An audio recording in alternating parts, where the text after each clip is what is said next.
Good evening, children. So we are going to see about the problems in electromagnetic induction in a numerical sense. So what are the things you have learned in the first session? Let us recall. First we learned that current and magnetism are the two sides of the same coin. If there is a current in one direction, then there is a magnetism in the other direction. So they are mutually perpendicular. This is what we learned in Fleming's left hand rule. That is, if the motion of the conductor is in one direction, the perpendicular to the direction is the current flow, and the field is in the mutually perpendicular direction of all these other two. Then we have seen that Lenz's law, that means when a current is passing through a coil, there will be a force which will oppose the direction of motion of the force. That is known as Lenz's law. So in this lecture we are going to deal with some two problems related to magnetism.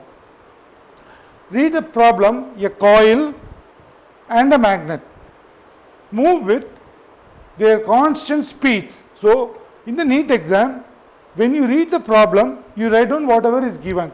U1 is given as 5 meters per second and U2 is given as 3 meters per second.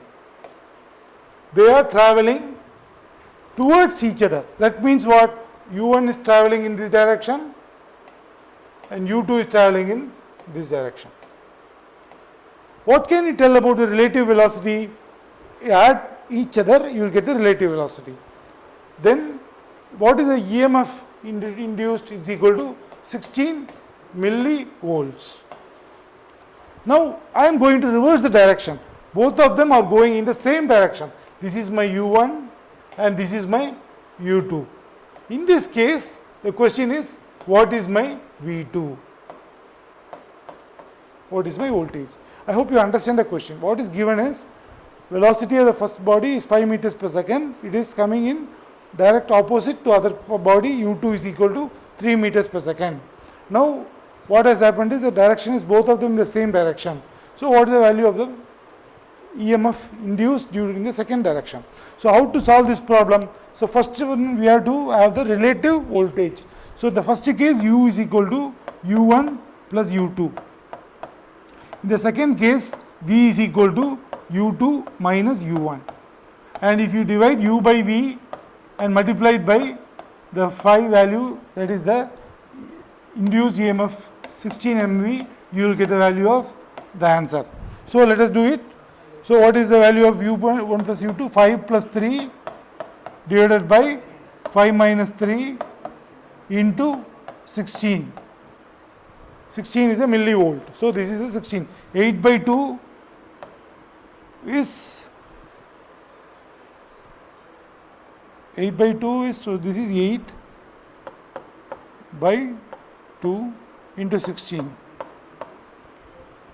Or I am going to give you the option whether it is U2 minus U1 divided by U1 plus U2 into 16. Which one is correct? Come on, tell me whether this is correct or this is correct. In this case, it is 2 divided by 8 into 16.